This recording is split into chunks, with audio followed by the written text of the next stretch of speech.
अस्सलामुअलैकुम सभी आल भाई बहनों को, कैसे हैं आप? उम्मीद करती हूँ अल्हम्दुलिल्लाह अच्छे ही होंगे। हम भी अल्लाह के फजल करम से सही हैं। दवाइयाँ खा रहे हैं तो सही हैं। तो जैसे आप सबको पता है, मैंने इस्लाम कबूल किया है और इसको लेकर के मैं इस्लामिक वीडियो बनाती हूँ। ताकि वीडियो में इसलिए बनाती हूँ, मुझे भी नॉलेज मिलती है और मैं जिन भाई बहनों को नॉलेज नहीं है उन सबको एक्सपीरियंस हो जाता है। तो हमारे हदीस में भी है कि अगर कोई इंसान दीन की दावत दे रहा है और कोई दिल से उसको सुन रहा है, तो अल्लाह ताला उस इंसान को पढ़ने वाले से और नॉलेज देने वाले से सुनने वाले को ज़्यादा सवाब दिया है। तो मैं आप सबसे यही कहना चाहूँगी, आप सबसे यही मेरी गुजारिश है कि वीडियो को सब आपकी नीयत से सुने भी, आपको नॉलेज भी मिलेगी और सब आपकी नीयत से एक दूसरे को शेयर भी करें, ताकि जिन भाई बहनों को नहीं पता होता है उन्हें पता होना बहुत ज़रूरी होता है। क्योंकि आज के टाइम में मैंने देखा है कि दुनिया में जितने भी कुछ लोग ऐसे हैं कि अगर उन्हें दीन की बातों को बताओ तो वो कहते हैं कि अरे दुनियादारी भी तो देखनी है, दीनदारी तो है ही, नमाज तो याद है ही।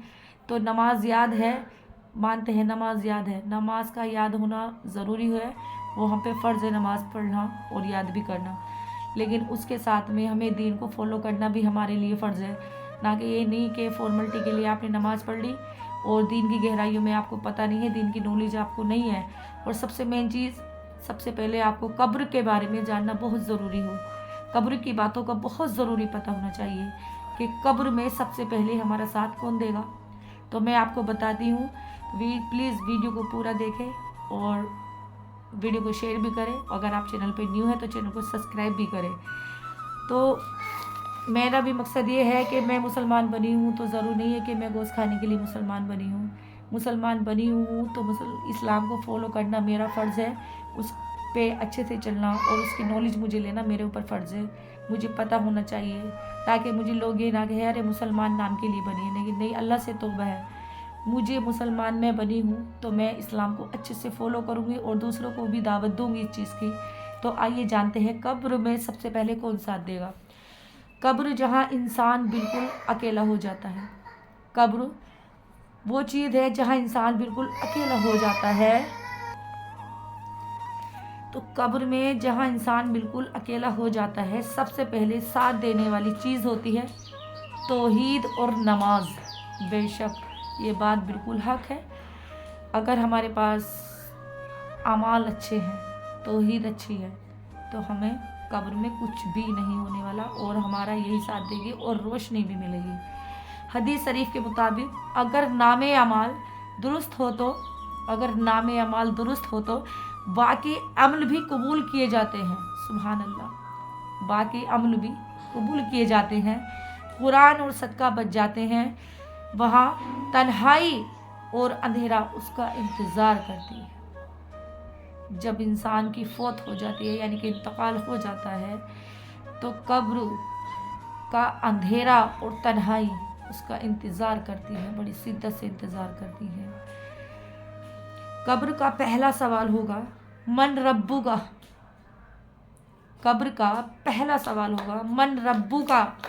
वही जवाब वो ही दे सकेगा जिसने दुनिया में रब्बी को, अल्लाह को दिल से अपनाया होगा। अल्लाह को दिल से अपनाया होगा। इसलिए अमाल सुधार लो ताकि अकेली कब्र में रोशनी मिल सके। अल्लाह को राज़ी करके वहाँ जाना है ताकि आप लोगों को, हमें, हम सबको कब्र की रोशनी मिल सके और अच्छे अमाल हमारे हो जाए और अल्लाह हमें उस कब्र के अजाब से बचाए जिस कब्र से हर किसी का रूहा खड़ा हो जाता है कि कब्र में क्या हो। कब्र छोटी सी है, उसमें कैसे हम रहेंगे, कैसे उस कब्र की घुटन को हम सहेंगे। सह सकते हैं, सह सकते हैं। वो कब्र हमारे लिए, हमारे इन घरों से बेहतर है। पता क्यों है और कब है? जब हमारी तौहीद, हमारे आमाल अच्छे होंगे। अगर हम अपने साथ आमाल नामाएं वहाँ लेके जाएंगे तो वो कब्र हमारे दुनियादारी के लिए इतनी सी है, लेकिन वो हमारे लिए बहुत बड़ी जन्नत है अगर हमारा अमाल अच्छा है तो।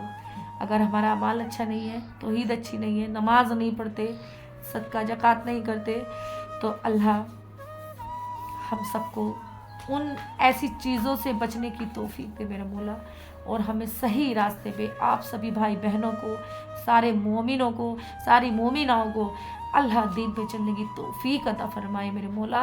इन सबको इन गुनाहों से बचाए जिस गुनाह की वजह से हमसे कब्र की रोशनी दूर हो रही हो मेरे अल्लाह। हमारे तमाम मोमिन मोमिनाओं की ज़िंदगी में सुकून अता फरमाए और उन्हें दीन को फॉलो करने की तौफीक अता फरमाए मेरे मौला।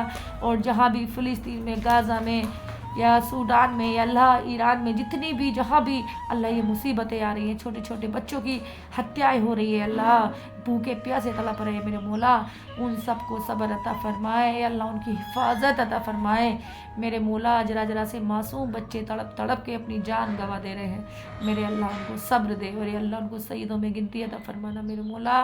क्या कि ये अल्लाह जब मैं ये न्यूज़ पे देखती हूँ अल्लाह मेरे मौला, मेरा दिल तड़प जाता है, क्यों ऐसे ऐसे मासूम बच्चे बेगुनाह इनके युद्धों में, इनकी मिसाइलों में दब दब कर अपनी जान दे रहे हैं अल्लाह। आमीन सुम्मा आमीन। और आगे में कब्र के बारे में आगे के सवाल आप सुनना चाहते हैं तो प्लीज़ कमेंट में ज़रूर बताएं। आज मैंने एक ही जवाब बताया, कब्र में कौन क्या जवाब देना है, और आगे के जवाब आप जानना चाहते हैं तो कमेंट बॉक्स में ज़रूर बताएं, मैं आपको नेक्स्ट जवाब के बारे में भी बताऊंगी।